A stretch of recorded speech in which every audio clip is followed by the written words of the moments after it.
स्वागत है आप सभी स्टूडेंट का जेएमबी स्टडी भारत में। तो आज हम स्टडी करते हैं अंगद सर के साथ कक्षा 9वीं की गणित के अध्याय 6 रेखा और कोण। ये अध्याय 6 का भाग नंबर 6वां है, जिसमें हम जानेंगे प्रश्नावली 6.1 के भाग नंबर 2 में प्रश्न क्रमांक 3 और 4 का संपूर्ण हल।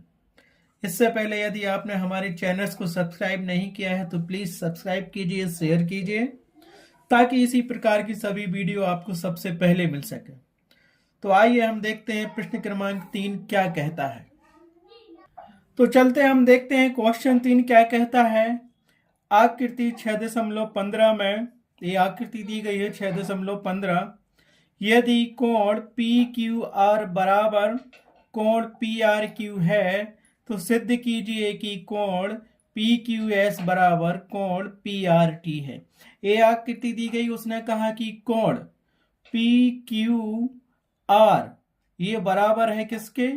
कोण PRQ के। कोण PRQ के, ये अंदर के कोण दोनों आमने सामने के कोण क्या है? बराबर है। तो हमें सिद्ध करना है कि कोण PQS बराबर होगा कोण PRT के।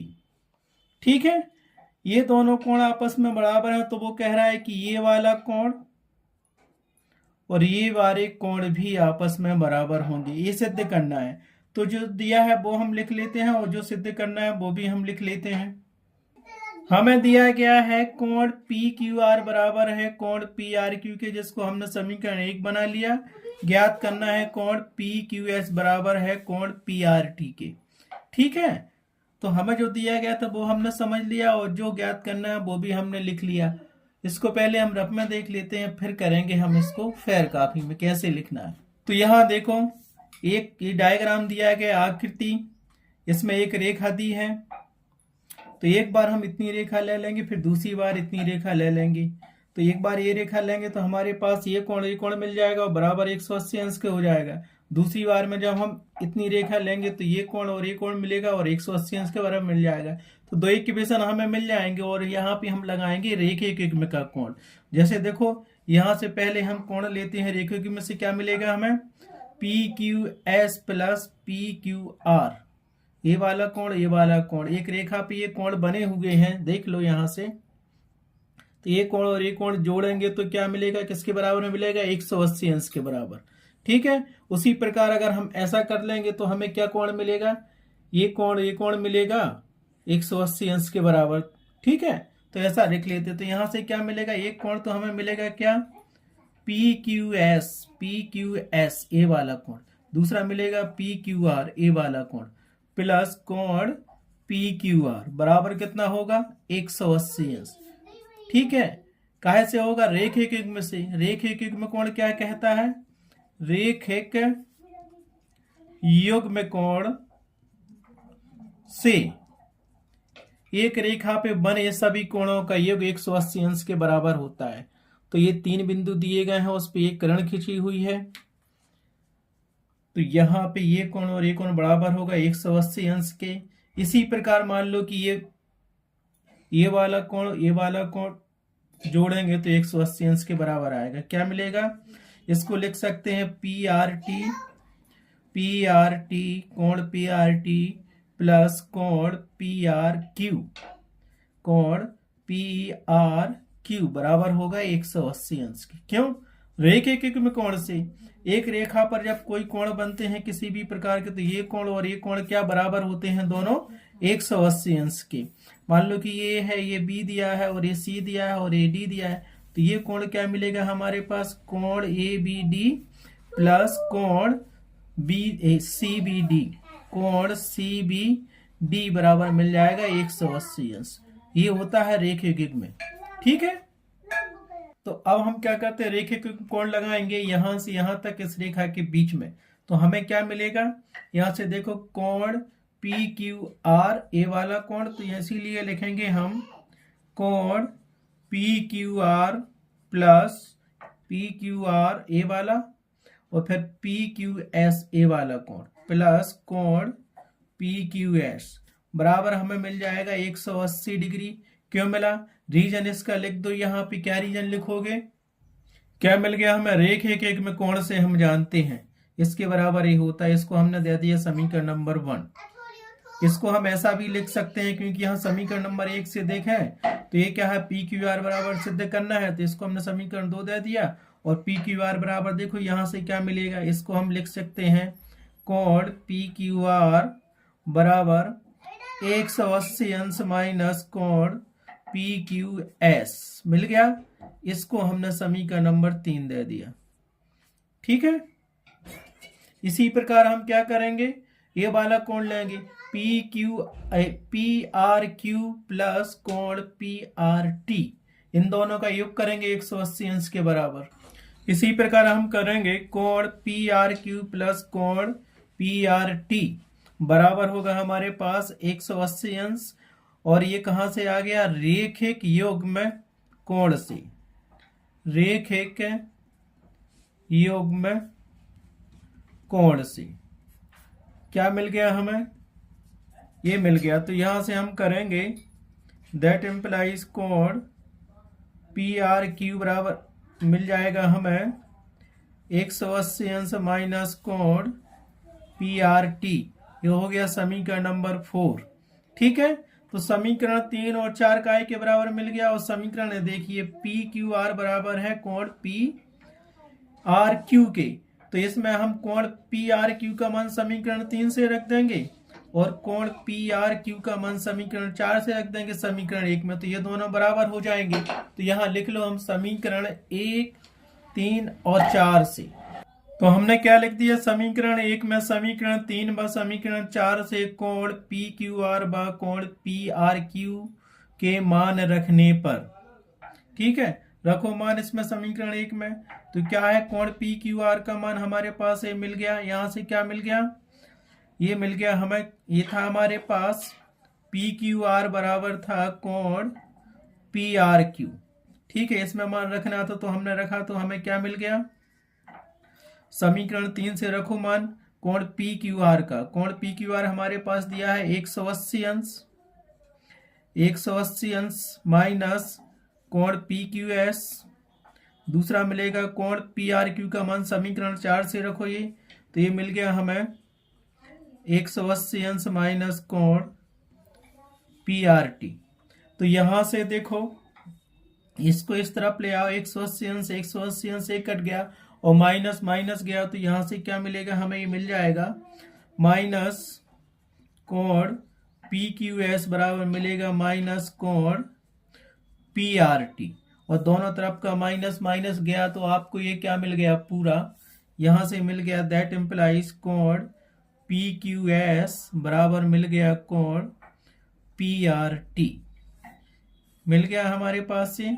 और यही हमें क्या करना था, प्रूव करना था, क्योंकि माइनस माइनस तो कैंसिल हो जाएगा, तो क्या हो गया, यही सिद्ध करना था, यही सिद्ध करना था। सो लास्ट में हम लिख देंगे इति सिद्धम, इति सिद्धम। क्या हो गया, ये प्रश्नावली 6.1 का क्वेश्चन नंबर 3 कंप्लीट हुआ।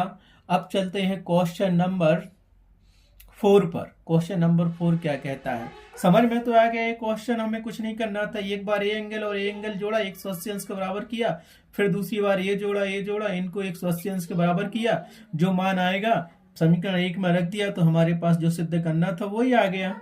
ठीक है, इस प्रकार प्रश्न नंबर 3 कंप्लीट हुआ। अब चलते हैं प्रश्न नंबर 4 पर।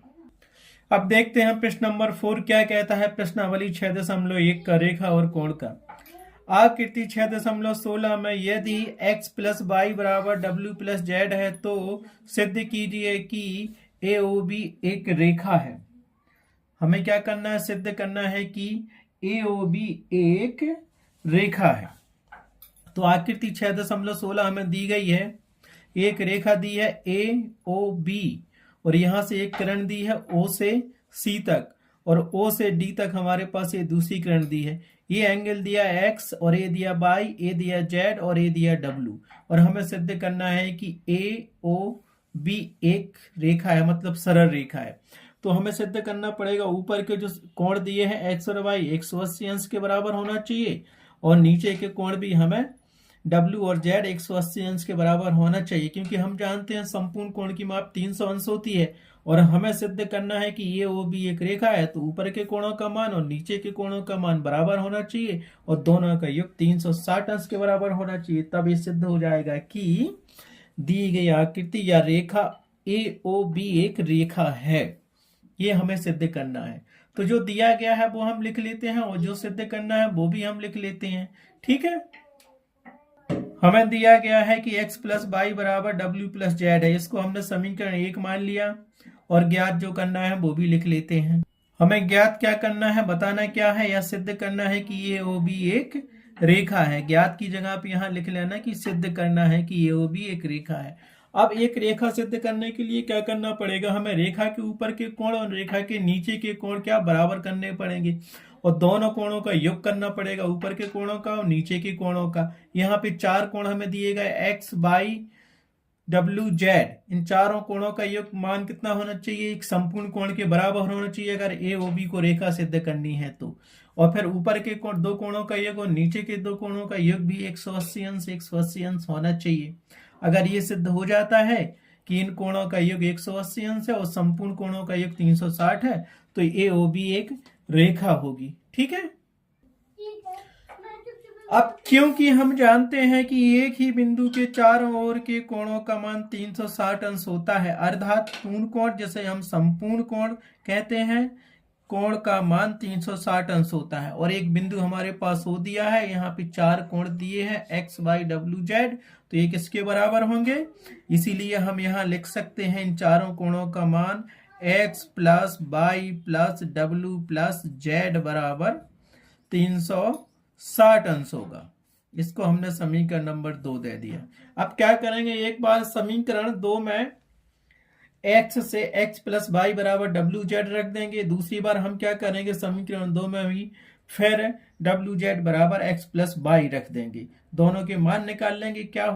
ठीक है, इस प्रकार से हम इसको सिद्ध कर सकते हैं। तो यहाँ क्या लिखेंगे हम, समीकरण 1 और 2 से, तो यहाँ लिख लिया हमने समीकरण 1 से x प्लस वाई बराबर w प्लस जेड, समीकरण 2 में रखने पर रखो इसकी जगह पे w प्लस जेड, तो क्या मिल जाएगा, इसीलिए हमें मिलेगा इसकी जगह पे हम रख देंगे, तो ये क्या मिलेगा w प्लस जेड, और w प्लस जेड हमारे पास था ही, सो ये मिल गया हमारे पास 360 अंश मान रखा था। तो ये 2w मिल गया, 2z मिल गया, तो इसको क्या करो 2w प्लस 2z बराबर 360 अंश।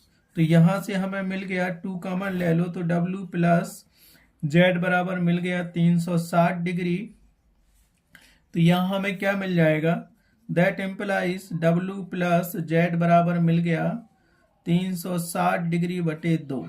2 से काट दो तो 2 एकम 2, 2 अट्ठे 16 और 0, तो ये कितना मिल गया हमें, यहाँ से हमें मिल गया पूरा w प्लस z बराबर मिल गया 180 अंश मिल गया। यहाँ पे दो कोणों का माप कितना मिल गया, 180 अंश। अब चित्र में देखेंगे कोण डब्ल्यू ए है और डब्ल्यू जेड ए है, और ये भी अगर हम रेखा मान के चल रहा है तो ये क्या बनेगा, कोण डब्ल्यू और कोण जेड का मान 180 अंश होना चाहिए। तो ये क्या हो गया, रेखिक युग्म कोण से, रेखिक युग्म कोण से क्या है, और यही रेखिक युग्म कोण है, यही चित्र में रेखिक युग्म कोण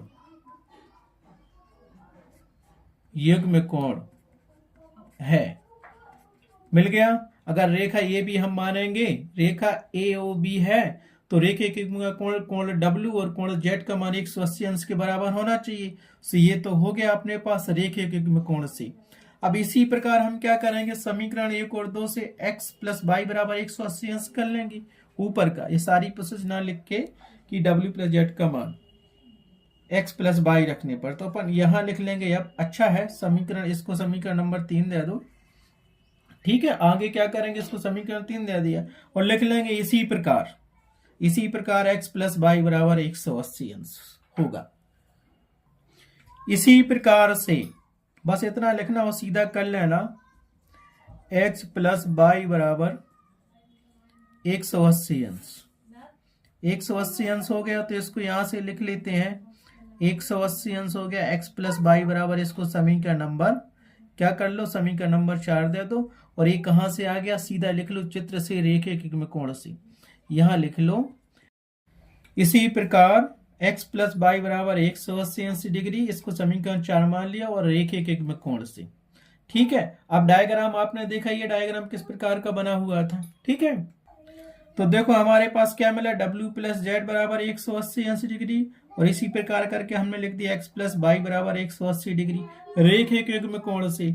ये दिया एक रेखा AOB दी है, इसके ऊपर का कोण x प्लस वाई बराबर क्या हमने क्या 180 अंश निकाल लिया, और नीचे के कोण इस रेखा के भी हमने निकाल लिए, W प्लस जेड बराबर 180 अंश, समीकरण 3 और 4 से। इसलिए समीकरण 3 और 4 से स्पष्ट है कि AOB एक रेखा है, क्योंकि समीकरण 3 और 4 को जोड़ेंगे तो क्या आएगा, 360 डिग्री के कोण आ जाएंगे। तो यहां हम लिख लेते हैं, तो यह समीकरण 3 और 4 से स्पष्ट है कि AOB एक रेखा होगी, और यही हमें सिद्ध करना था। तो यहां लिख दो इति सिद्धम, इति सिद्धम। ठीक है, इस प्रकार से प्रश्नावली 6.1 का क्वेश्चन नंबर 4 भी कंप्लीट हुआ। इस वीडियो में हमने प्रश्नावली 6.1 के 2 क्वेश्चनों को हल किया है, क्वेश्चन नंबर 3 और क्वेश्चन नंबर 4।